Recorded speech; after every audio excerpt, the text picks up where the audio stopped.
Yuya Tenjo is a fat, ugly, and an unattractive guy. His whole life he has been bullied because of his appearance. Even his mother and father despise him, preferring his younger siblings over him. But inside, he is a nice guy who wants to help out people in need. His grandfather, the only man who accepted him for who he is and showed him kindness, gives Yuya a house in his will.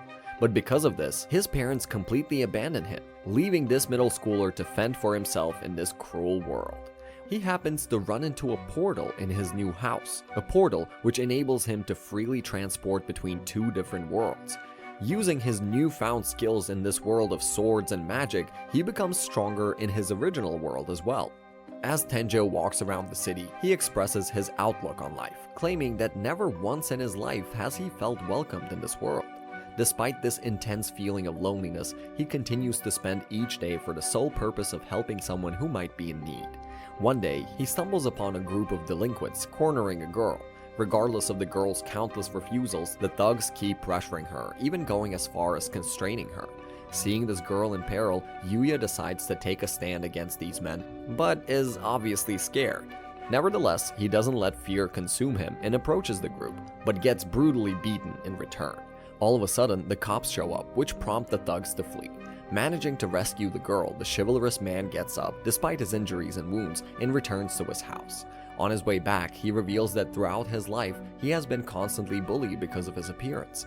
What's more, even his parents don't treat him like a human. While they dote on Yuya's younger siblings, they show him no love. At last, he finally reaches his home, which is a cold, dark, and depressing place. Because of his experiences, he lives alone in a house he inherited from his late grandpa, the only human who ever showed him any affection. As he continues to live his daily miserable life, one day he finds a hidden room inside his grandpa's house. As he enters, Yuya locates a rather strange-looking door, later revealed to be a portal connected to another world. The portal leads to a wooden cabin and he steps inside. Upon his arrival in this new world, a message bar pops up. Excited, Yuya checks his status bar, learning all his stats are level 1. Despite this, he then explores the cabin and its surroundings, catching a breathtaking view of this world completely unknown to him. Moreover, he finds all sorts of weapons inside the cabin and decides to try and use them all. He goes outside to give them a go, quickly gaining various combative skills in mere moments. He even gets the item box skill, allowing him to store his newfound arsenal in a pocket dimension. All of a sudden, a trail of red catches him by surprise. This red trail zooms closer to him while horrendous noises come out of it. This is revealed to be a strong monster, a level 300 bloody ogre. However, this monster is stopped by the barrier protecting this small cabin. With all his might, the ogre tries his best to break past the barrier but is unable to do so. Eventually, Yuya calms down and decides to throw one of his weapons, a spear, towards his foe. But something unexpected happens. Yuya, with just a measly throw, sends the spear clean through his opponent and leaves a gaping hole in its body. As Yuya's body begins to shake in excitement, the ogre's lifeless body suddenly begins to shine and shatters into different loot drops. Immediately, the other worlder gains 100 levels, much to his surprise, and begins to retrieve the items. After this incident, he grows tired and decides to return to his original world.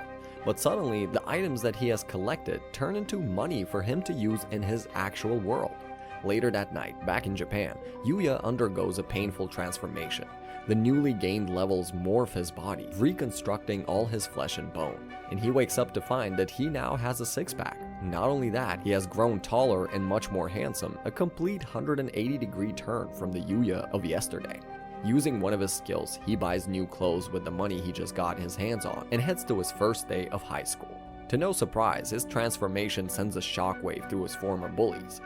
Even his siblings, who attend the same school as him, are surprised, but regardless, they all still try and belittle him.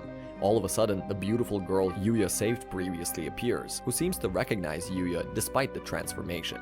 Even the girl is somewhat taken aback by the new Yuya, who doesn't remember her. Nonetheless, she recalls how he saved her, finally making him remember. Introducing herself as Kaori Hojo, she invites Yuya to join Osei Academy, a school for elites, as a thanks for protecting her from the thugs. She adds that her father, the chairman of the Osei Academy board, wanted Yuya to attend as well after hearing of him. All of a sudden, his siblings chime in. They try to overshadow Yuya, claiming that they are better suited for the prestigious Osei Academy and boast of their accomplishments. But Kaori, on the contrary, immediately rejects them, calling them out on their spiteful and disgraceful bullying. Moreover, Kaori's attendant suggests they show Yuya the academy, and so he leaves with them. As they depart, anger and humiliation paints the siblings' faces. Not long after, Yuya arrives at his destination. He expresses how amazing this school really is, quoting a rumor that if someone can get in, their future is assured, and how elite the students are.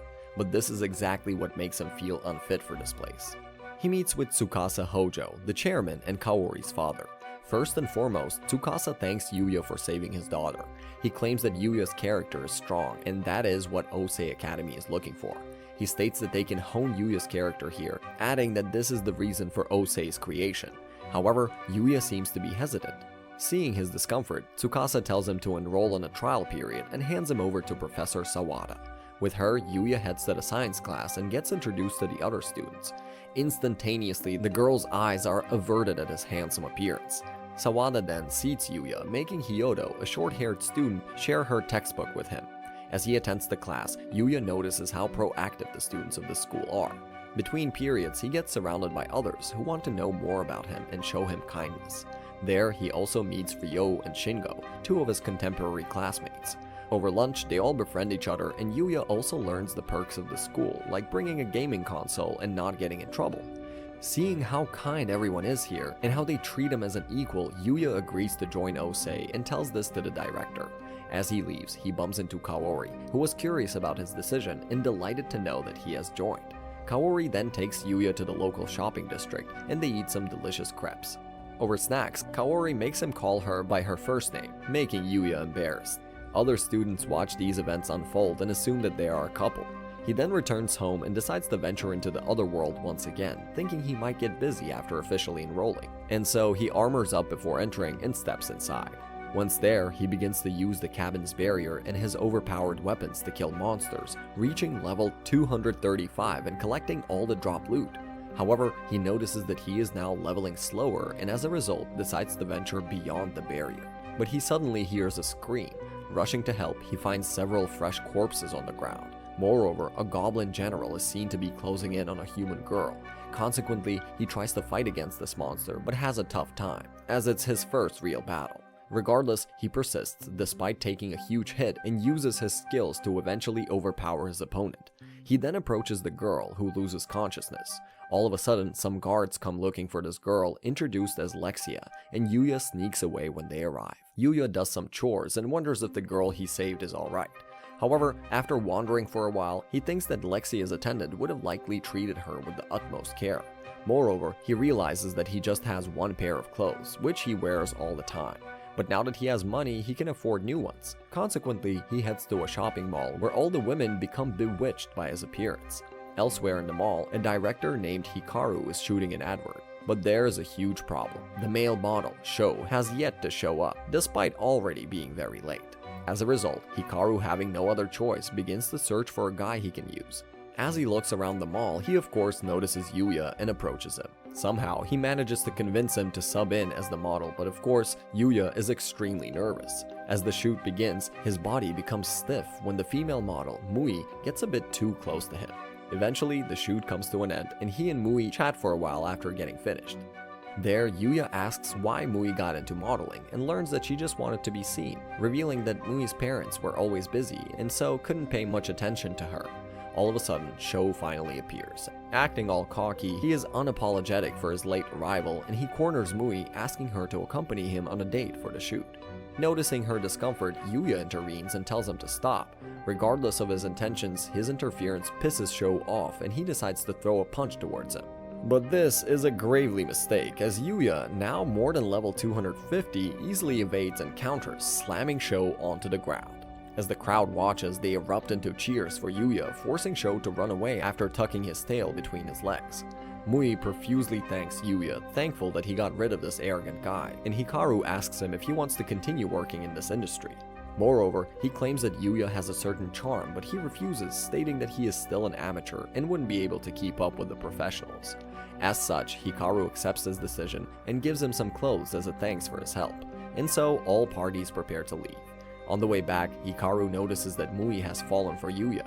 He, on the other hand, has completed his objective of getting new fashionable clothes and so decides to venture into the other world once again.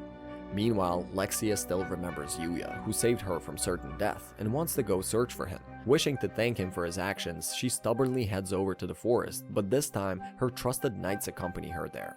Regardless, even the knights' presence doesn't make much of a difference. The monsters overpower the knights and they slowly lose the ability to protect their lady. Suddenly, a monster aims for the princess's life, but she gets saved by Yuya's arrival, who begins to maul down the beast. After defeating the monsters, Yuya begins to heal the injured knights when all of a sudden Lexia approaches him. She claims that she has something to say to Yuya, asking him to marry her. This question makes him distraught, as the knights also fail to believe what they just heard. And on this question, our recap comes to an end. What do you guys think? Will Yuya say yes? Let us know in the comments, and as always, thanks for watching. Drop us a like and subscribe to Anime Soreio to be the first to check out the latest released animes. With that said, we'll see you in the next one. Peace!